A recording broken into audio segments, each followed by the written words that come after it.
नमस्कार, तुम्ही पाहता गावरान 90। मी भूषणराव।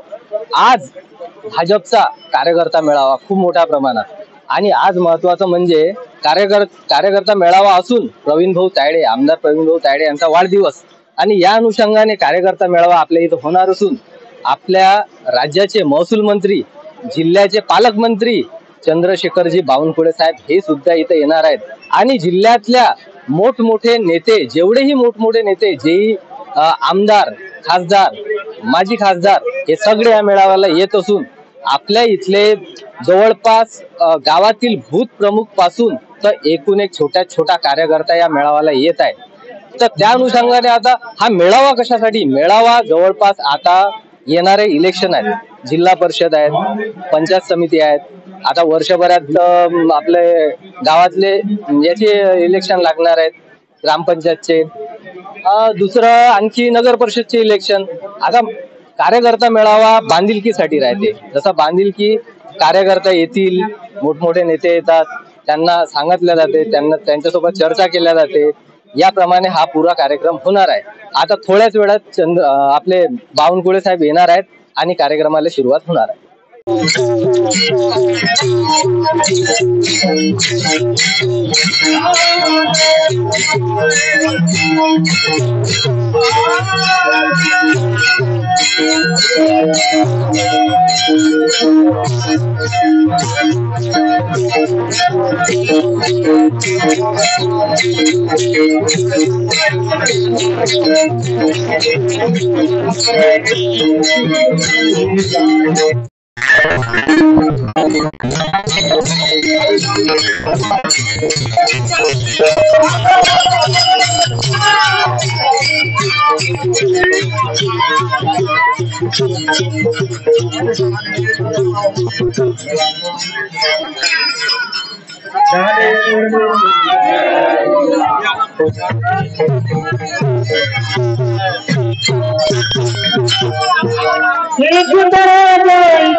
अरे कम ढकलून राहिले ते नाही जाणे आहे ना आपल्या गाडी।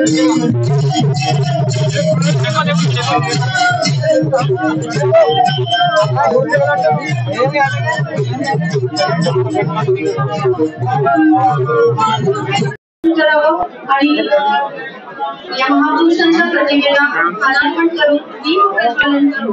आपण या कार्यक्रम अतिशय संवेदनशील आणि भावनिक असा हा कार्यक्रम आपण सगळ्यांनी शांततेने दीपज्योती परब्रह्म दीपज्योती जनार्दना दीपज्योती आपण दीपज्योती नमोस्तुते दीपज्योती नमोस्तुते।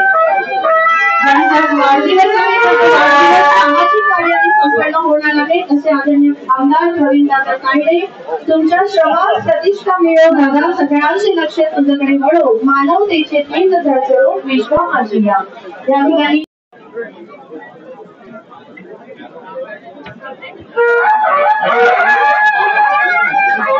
सन्माननीय मंत्री महोदय, माननीय आपण जिल्ह्याचे लाडके पालकमंत्री श्री रामदासजी खासदार महोदय पहिल्या रांगेमध्ये असतील, बाकी सगळ्यांनी मंचाच्या मागच्या बाजूने पहलगाम या ठिकाणी अतिरेकी हल्ल्यात श्रद्धांजली करिता कमळ नव्हतं आणि सगळीकडे बनवा पेटला होता, आणि या मतदारसंघातील लोकांनी जे ठरवून ठेवलं होतं की यावेळेला काही हो कमळ या घडून आणायचं, परंतु 25 वर्षानंतर कमजोर आहे हा वनवास संपलेला आहे साहेब। प्रचंड हाल झाले लोकांचे, धुळ्याच्या बाबतीत, पांधन रस्त्याच्या बाबतीत असो, सडकीच्या बाबतीत असो, अनेक गोष्टींनी या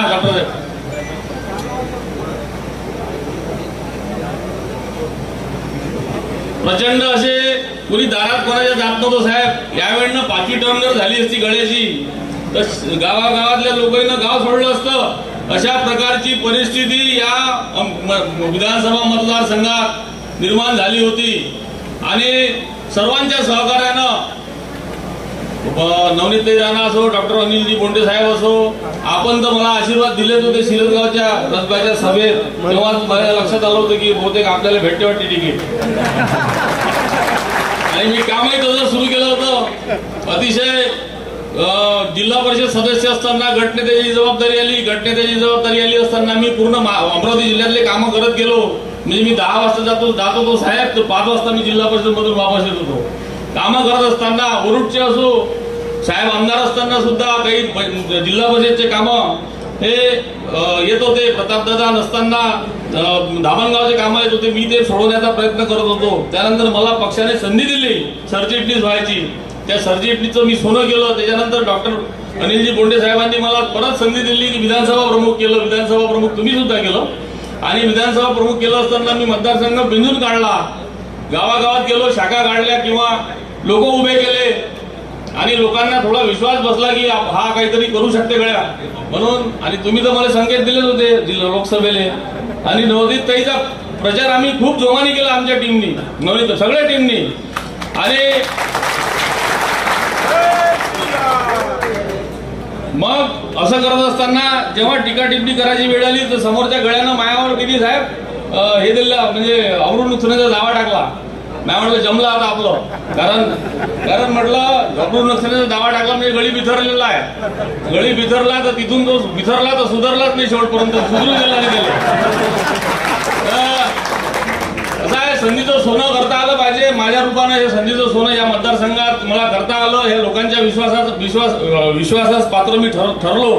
परंतु निवडून आल्यानंतर साहेब आता पाहू ना कसा काय करते. तो अधिकाऱ्याला आताशी धरू दे. 25 वर्षापासून ग्रामसेवक पटवारी सगळे म्हणजे खाली जे होते ते सगळे त्यांच्या कार्यकाळात काम करणारे असल्यामुळं त्यांची सुद्धा मानसिकता थोडीशी चेंज करायला वेळ लागला मला. आणि वेळूनही काही वृत्ती बदलायची वेळ आहे. पांढरा रस्त्याच्या बाबतीत मी मागे आहो साहेब, मी प्रामाणिकपणे कबूल करतो. परंतु मी कालच बैठकी घेतल्या. आनंद रस्त्यात मी संपूर्ण मतदारसंघ पूर्ण केल्याशिवाय राहणार नाही हे तुमच्यासमोर मी तुमच्या आशीर्वादाने मी सांगू इच्छितो. त्याच्यानंतर फिनले मिलचा प्रश्न आहे साहेब. इथं फिनले मिलचा प्रश्न आहे, सर्वात महत्वाचा प्रश्न आहे. इथं 15-16 लोकांनी आत्महत्या केलेल्या आहे. नवनीतताई राणांनी एक मिटिंग लावली होती, बोंडे साहेबांनी एक मिटिंग लावली होती. तर ते एनटीसीला 21 कोटी दिले असताना ते एनटीसीच्या खात्यातून कामगाराचा पगार नाही साहेब अजूनही.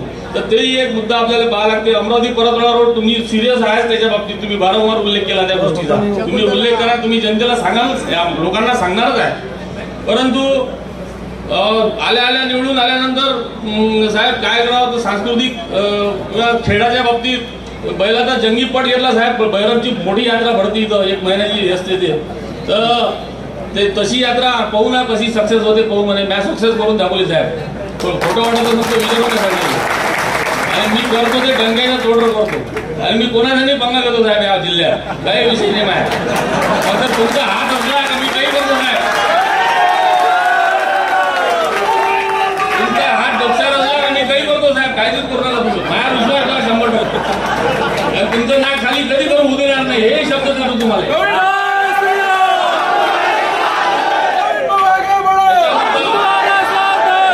चुकीचं काम कधी करत नाही. 30 वर्षाच्या राजकारणात चुकीचं काम कधी केलं नाही. 2 एकर वावर इकलं पण कोणाचे पैसे खाल्ले नाही साहेब. त्याच्यानंतर अजून एक गोष्ट सांगायची झाली. आता कसा काय करते मग आरोग्य शिबिर घेतले साहेब. तुम्ही महाराष्ट्राला दिलेली देणगी म्हणजे महाराष्ट्र राजस्व अभियान 4 ठिकाणी राबवलं साहेब. मोठ्या प्रमाणात चांगल्या पद्धतीनं राबवलं. इलेक्ट्रॉनिक मीडियाने त्याची दखल घेतली. या लोकांना 15 वर्ष लागले साहेब महारोजगार मेळावा घ्यायसाठी. त्या यशोमती ताईले 15 वर्ष लागले साहेब. बच्चू कडू 15 वर्ष लागले साहेब. तर त्या 4 महिन्यात महारोजगार मेळावा घेतला. 2500 रजिस्ट्रेशन घेतलं. 1481 लोकांना ऑन स्पॉट नियुक्ती पत्र दिले साहेब या 27 तारखेला आता. आणि हे आपली उपलब्धी आहे. मग ते जुने व्हिडिओ टाकतात की आम्ही घेतला होता. अबे बाबा तुले 15 वर्ष लागले, मला 4 महिन्यात घेतला. तर हे जसं टाकलं तसं समजून जायचं आपलं सक्सेस झालं म्हणून. कारण हे पण मी कार्यकर्ते पदाधिकारी सांगत असतो, अबे टाकू दे त्याने, तो टाकणारच आहे, त्याच्यापाशी काही नाही. आता तो भुसे साहेबाची भेट घेते आणि त्या भुसे साहेबाची भेट घेते. एवढं धंदा त्याच्यापाशी आहे, रायगडच्या पायथ्यापाशी जाते. आता त्याला भगवा दिसून आला साहेब, आतापर्यंत भगवा दिसला नाही त्याला. आणि सारे देव एकत्र झाले माझ्यासाठी साहेब.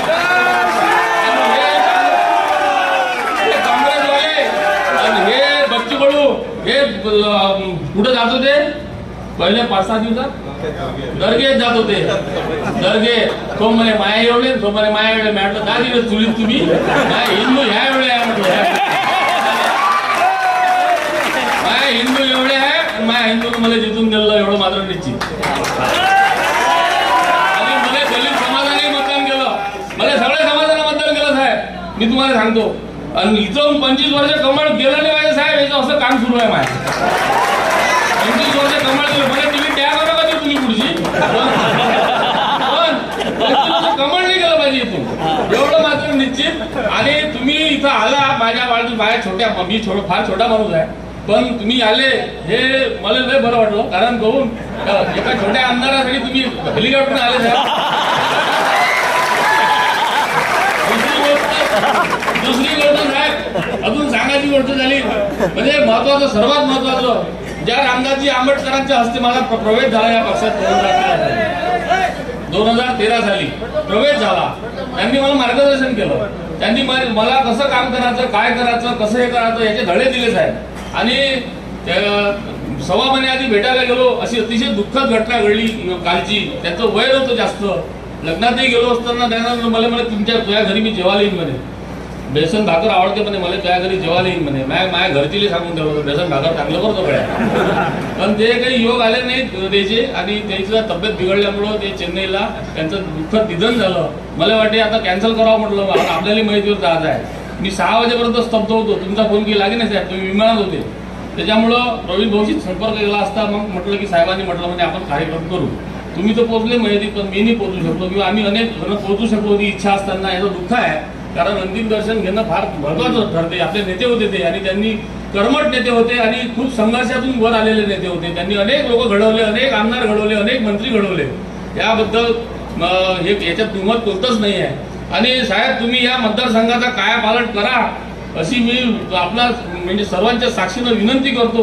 कारण आणि आमच्या अमरावती परतवाडा असो, फिरले मिल असो, उड्डाण पूल असो, शकुंतला ब्रॉडगेज असो, त्याच्यानंतर परतवाड्याचा बायपास असो, कारण मोठं शहर आहे साहेब, हे ऐतिहासिक शहर आहे, होणारा जिल्हा आहे पुढचा.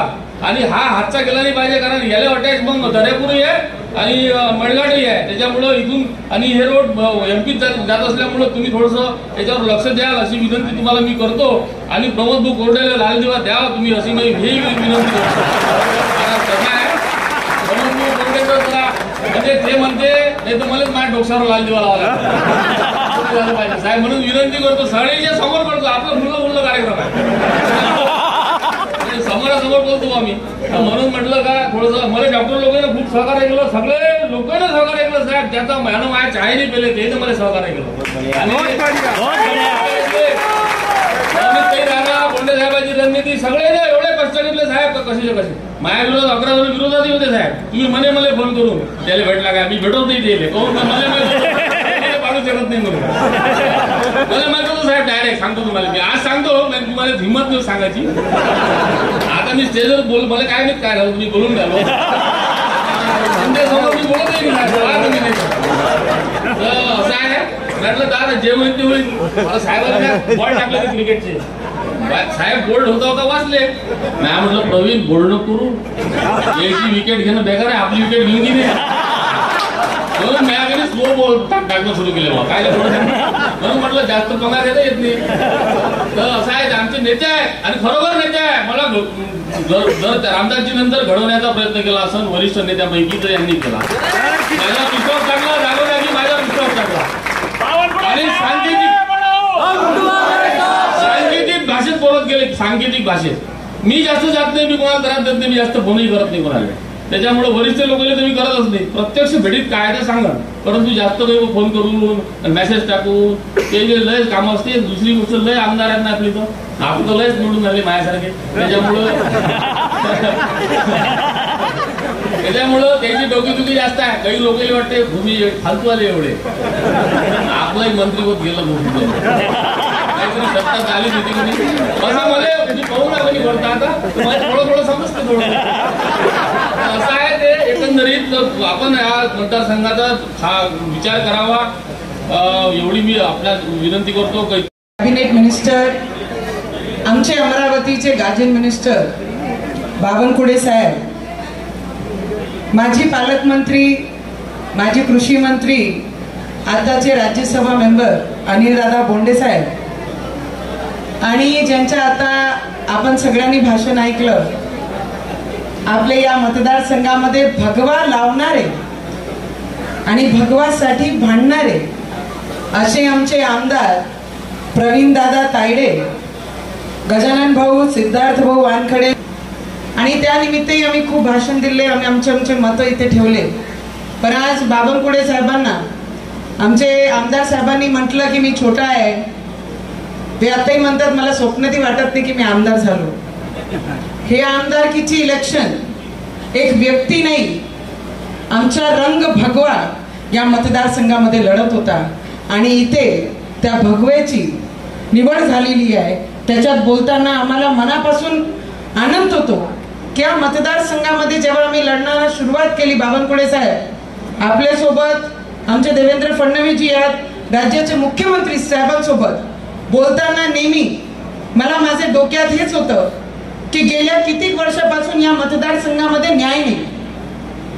खूप सारे ड्रामे, कधी कुवेचे वर, कधी खड्ड्याचे खाली, कधी टाकीवर, हे मी माझे लग्नाचे आधीचे जे किस्से होते या मतदारसंघामध्ये फिरता फिरता सगळे गावाचे लोक मला सांगत होते की ताई, या मतदारसंघाला खरं व्यक्ती गरीब असला तरी चालेल, पण तो इमानदारीने या मतदारसंघामध्ये काम करणारा व्यक्तीच आम्हाला हवा आहे. आणि तेव्हा तुम्ही आमची आवाज ऐकली आणि प्रवीण दादाला तुम्ही तिकीट दिली, आणि त्याच्यासाठी जीवाचा रान जर कोणी केला असेल तर या मतदारसंघाचा प्रत्येक तो शेतकरी, प्रत्येक तो युवा वर्ग, प्रत्येक ती बाई ज्याच्या डोळ्यात हे स्वप्न आहे की माझा अचलपूर मतदारसंघ हे सुद्धा शहरासारखा विकास झाला पाहिजे. नाहीतर एवढे वर्ष काढल्यानंतर सुद्धा अचलपूर मतदारसंघाचे अचलपूर गाव असो की चांदूर बाजार असो, करसगाव असो, सिरसगाव असो, अजूनही गाव खेड्यासारखंच वाटते. 20-20 हजार लोकसंख्याचे गावामध्ये आजही सुद्धा करसगावमध्ये एंट्री करण्यासाठी जे महत्वाचा रोड आहे ते अजूनही खंडासारखा दिसते, आणि जाण्यासाठी एवढे मोठे मोठे दगड त्या मतदारसंघामध्ये आहे. नशीबवान आहे खरं आपण सगळे, नशीबवान आहे की या मतदारसंघाचे आम्हाला गार्जन मिनिस्टर, पालकमंत्री म्हणून चंद्रशेखर बावनकुळे साहेब आम्हाला लाभले. मला माहित आहे खूप सारे प्रश्न आमच्या जिल्ह्याला आहे. आता जिसकी नसीब ये होती है वो 1% से खासदार बन के चले जाता है, और हमारे जैसे उम्मीदवार आपले सारखे परिश्रम करणारे खरं या अमरावती जिल्ह्याचं नाव त्या पार्लमेंट मध्ये जाऊन पोहोचवण्यासाठी रक्ताचं पाणी मी या मतदारसंघामध्ये केलं. अरे जब बाई उतरती है ना तो झांसी की रानी बन के उतरती है, फिर नहीं देखती हाथ में तलवार है की नहीं है. आणि या मतदारसंघामध्ये ज्या पद्धतीने तुम्ही मला साथ दिली, बावनकुळे साहेब ज्या दिवशी आपण आले होते, योगीजी आमचे या मतदारसंघामध्ये सभेसाठी आले होते, त्या दिवशी बोलता बोलता माझे डोळे नम झाले होते प्रचारात. आणि ते प्रचार संपल्यानंतर मी दुसऱ्या मतदारसंघामध्ये प्रचाराला गेले असताना मधात मला काही बुजुर्ग लोक भेटले. देणं हे पालकमंत्र्यांच्या दृष्टीने अतिशय मोठी गोष्ट, आणि म्हणून एक वेळा जोरदार टाळ्या वाजवून पालकमंत्र्यांचं आपण स्वागत करू. जय श्रीराम. पालकमंत्री साहेबांना सांगू इच्छितो की खरोखर काय होतं की जेव्हा माणूस नौटंकी करतो त्यावेळेला विकासाकडे लक्षच देत नाही, आणि पूर्ण राज्यभर फिरायचं म्हणजे घरची म्हणते देवादेवान बाहेरचीला चोळी शिवा असं या मतदारसंघाचं झालं. खरंच सांगतो ना, असंच झालं होतं. आणि म्हणून या मतदारसंघाचा फिनले मिलचा प्रॉब्लेम आहे, ज्याच्यामध्ये खरंच नौटंकी करण्याची कोणालाच आवश्यकता नाही. आणि देवेंद्रजी त्याच्यासाठी सिरियस आहे, गिरिराजजी सिरियस आहे. आणि म्हणून पुन्हा एक राज्यस्तरावर निश्चितपणे बैठक लावून एक चांगलं गिफ्ट प्रवीण भाऊला द्यावं अशी मी विनंती निश्चितपणे करणार आहे. दुसरी महत्वाची गोष्ट बावनकुळे साहेबांच्या लक्षात आणून देतो की इंग्रजांनी या ठिकाणी मूर्तिजापूर म्हणजे यवतमाळ मूर्तिजापूर आणि मूर्तिजापूर ते अचलपूर अशी शकुंतला आणली होती. मी खासदार झाल्यापासून आणि नवनीतताई खासदार झाल्यापासून आम्ही त्याच्या पाठीमागे लागलो. इंग्रजाची जागा होती, आता त्या कंपनीकडून जागाही काढून घेतली. जूनपर्यंत ते सगळं झालं आणि अश्विनीजी वैष्णव यांनी मला शब्द दिला की निश्चितच त्याला ब्रॉडगेज करू. परंतु माझी विनंती आहे पालकमंत्री या नात्यानं की बिलकुल पूर्ण डे टू डे पाठपुरावा शकुंतलाचा झाला तर ती शकुंतला ब्रॉडगेज झाली तर अचलपूरचं महत्व खूप वाढणार आहे. आणि म्हणून ही दुसरी महत्वाची गोष्ट निश्चितपणे मिळाली पाहिजे. तिसरं एक पत्र अमित शहा साहेबांना दिलेलं आहे की CRPF हा सगळा एरिया जो आहे हा एरिया महत्वाचा आहे. कारण का इथून अचलपूर पासून तिकडे मध्य प्रदेश आहे, अचलपूर पासून अकोट खामगाव हा बेल्ट अतिशय सेन्सिटिव्ह बेल्ट आहे, अतिशय सेन्सिटिव्ह रेड झोन म्हटल्या जाते. आणि त्याच्यामुळं सेंट्रल रिझर्व्ह पोलीस फोर्स याचं पूर्ण ट्रेनिंग सेंटर मेळघाटच्या पायथ्याशी व्हावं अशी संकल्पना महाराष्ट्र सरकारने मांडलेली होती आणि ती पण व्हावं. आणि इतर गोष्टी प्रवीण भाऊ दिवसभर मेहनत करतात, एवढी मेहनत करतात की 25 वर्ष तर भगवा राहीलच. परंतु अशी भीती निर्माण झाली प्रवीण भाऊ तुमच्यामुळं गड्याच्या मनात अशी भीती निर्माण झाली. युजली नेहमी काय होते माणूस पडला का दुसऱ्या दिवशी मतदारसंघात कामाला सुरुवात करते. मी पडल्यानंतर तसंच केलं होतं. पण यांनी मतदारसंघ सोडून दिला आणि आता शिक्षकाच्या मतदारसंघात जायचं काय याचा विचार सुरू झाला. म्हणजे एवढी तुमची भीती निर्माण झाली. आणि ही भीती कायम ठेवा. आणि ही भीती कायम फक्त भारतीय जनता पक्ष जे शिकवते, भारतीय जनता पक्ष शिकवते की हारलो तर खचणार नाही आणि जिंकलो तर उतणार नाही, मातणार नाही आणि लोकांपासून दूर जाणार नाही. आणि ते तुम्ही अतिशय चांगल्या तऱ्हेनं करत आहात आणि त्यामुळं भगवा इथे निश्चितपणे कायम राहील हा विश्वास आहे. प्रवीण भाऊच्या आयुष्यामध्ये अनेक आमच्या राज्यसभेमध्ये अत्यंत महत्वाचं या महाराष्ट्राच्या विकासाचं, विदर्भाच्या विकासाचं, अमरावतीच्या विकासाचं संपूर्ण कथन राज्यसभेमध्ये करून आपल्या अमरावतीला न्याय देण्याकरता काम करणारे माननीय अनिल बोंडेजी मागच्या 5 वर्षात माननीय प्रधानमंत्री मोदींच्या सरकारमध्ये ज्यांनी उत्कृष्ट काम केलं आणि संसदेमध्ये संसदपटू म्हणून ज्यांनी चांगला उत्कृष्ट परफॉर्मन्स दिला असे आपल्या भारतीय जनता पार्टीच्या नेत्या माननीय नवनीत राणाजी, या ठिकाणी उपस्थित माननीय आपले सर्वच उपस्थित पदाधिकारी, माननीय राजेश भाऊ वानखेडे आलेत का, माननीय या ठिकाणी उपस्थित आपले सर्व प्रमोद भाऊ कोरडेजी, कुंदन यादवजी, रुपाई ढेपे, विशालजी का. प्रवीण भाऊ तायडेचा वाढदिवस आहे आणि प्रवीण भाऊ तायडेचा वाढदिवस साजरा करताना आपण आज पहलगाममध्ये झालेल्या दुःखद घटना, जो भ्याड हल्ला, आपले या देशाचे पर्यटक पहलगामला गेल्यानंतर तुम्ही आठवा आपला एक परिवार आहे, त्या परिवारात लहान लहान मुलं आहे, आपला भाऊ आहे, आपली बहीण आहे, आपली आई आहे. आणि अशा वेळी पहलगाममध्ये आपण आपले दिवस जे सुटीचे दिवस आहे त्या ठिकाणी गेल्यानंतर त्या ठिकाणी ज्या पद्धतीने आतंकवादी येतात, दहशतवादी येतात, आपल्या आईसमोर, आपल्या मुलासमोर विचारतात तू हिंदू आहे का मुसलमान आहे. आणि धर्म विचारून हिंदू आहे म्हणून लहान लहान पोरासमोर, आपल्या आईसमोर, आपल्या पत्नीसमोर बेछूट गोळीबार करून त्याचा जीव घेतात. ती घटना बघा काय झालं असेल त्या आईवडिलाचं, त्या मुलांचं, त्या बहिणीचं. आणि खऱ्या अर्थाने हा भ्याड हल्ला आपल्या देशावर करण्याचा प्रयत्न, आपल्या 140 कोटी भारतीयाचं हृदय दुखवणारा प्रयत्न ज्या पाकिस्ताननी केला त्या पाकिस्तानला सोडणार नाही अशी भूमिका माननीय प्रधानमंत्री नरेंद्र मोदीजींनी आणि माननीय मोदीजींनी तुमच्या सर्वांचे 140 कोटी भारतीयाच्या साक्षीने सांगितलं आणि ते करून दाखवलं. अजून भरपूर बाकी आहे, ते करतील. आज पाकिस्तानला 30 तारखेच्या जेवढे पाकिस्तानी या देशामध्ये राहतात, पाकिस्तान जिंकला की झेंडे फडकवतात पाकिस्तानचे. पाकिस्तान क्रिकेट जिंकला तर फटाके फोडतात. अशा पाकिस्तानातल्या या देशातनं हाकलून लावण्याचं काम माननीय प्रधानमंत्री मोदीजींनी केलं. खऱ्या अर्थाने यांना या देशाच्या बाहेर काढण्याचं काम माननीय प्रधानमंत्री मोदी यांनी केलेलं आहे.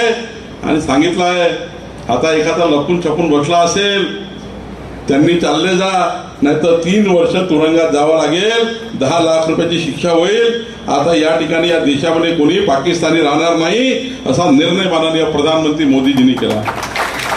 एवढंच नाही तर माननीय मोदीजींनी या देशातला अत्यंत महत्वाचा करार, सिंधू करार, ज्या कराराने सिंधू नदी या देशात उगम होतो, पण या सिंधू नदीचं पाणी 80% पाकिस्तान उचलतं. आता मोदीजींनी असं म्हटलं सिंधू करार रद्द, पुढच्या काळामध्ये आम्ही तुम्हाला 80% पाणी जे सिंधू नदीचे जातं ते पाणी बंद. उपाशी मरा, कसेही मरा, आम्हाला माहित नाही. तसेही पाकिस्तानमध्ये 20% लोकांना एक टाइम जेवणच भेटतं, 2 टाइम जेवण भेटत नाही, इतकी हालत खराब आहे. आता तर माननीय मोदीजींनी सांगितलं आता तुम्हाला पाणी मिळणार नाही, भारत देशातलं पाणी तुम्हाला देऊ देणार नाही, असा निर्णय माननीय मोदीजींनी घेतला. कारण मोदीजींनी सांगितलं एक है तो काय म्हटलं मोदीजींनी, एक है तो सेफ आहे. बंधू भगिनींनो, उद्याच्या काळामध्ये आपला देश विकसित भारताकडे चाललाय. विकसित भारताचा संकल्प माननीय मोदीजींनी केलाय. विकसित भारताला 2047 मध्ये जगातला सर्वोत्तम भारत निर्माण करण्याचा संकल्प माननीय प्रधानमंत्री मोदीजींनी केला. आणि काल तर बघा स्वातंत्र्यानंतर महामानव डॉक्टर बाबासाहेब आंबेडकरांची घटना लिहिली, त्या घटनेमध्ये एवढं तरतूद होती, घटनेच्या मूळ ढाच्यामध्ये एवढी तरतूद होती, या देशामध्ये फक्त शेड्यूल कास्ट, शेड्यूल ट्राईब म्हणजे आदिवासी आणि मागासवर्गीय शेड्यूल कास्ट या लोकांची जनगणना करायची, इतर लोकांची जनगणना करायची नाही. SC ST एवढंच मोजायचं आणि बाकी इतर मोजायचे. अशी जनगणना चालली. 1948 पासून हा संपूर्ण देश मागणी करायचा, 18 पगड जाती OBC समाज मागणी करायचा का या देशाची जनगणना जातीच्या आधारावर झाली पाहिजे. या देशामध्ये कुठले कुठले समाज त्या ठिकाणी किती किती आहे त्या ठिकाणी पाहिलं पाहिजे. कारण जेव्हा समाजाची जनगणना होतं तेव्हा समाजाला जो आर्थिक दुर्बल आहे त्या व्यक्तीला न्याय मिळण्याकरता एक मोठा प्लॅटफॉर्म तयार होतो. आज गरीब माणूस गरीब होत चाललाय, श्रीमंत माणूस श्रीमंत होत चाललाय. गरिबाची गरिबी दूर करायची असेल तर आर्थिक सर्वेक्षण आणि सामाजिक सर्वेक्षण झालं पाहिजे.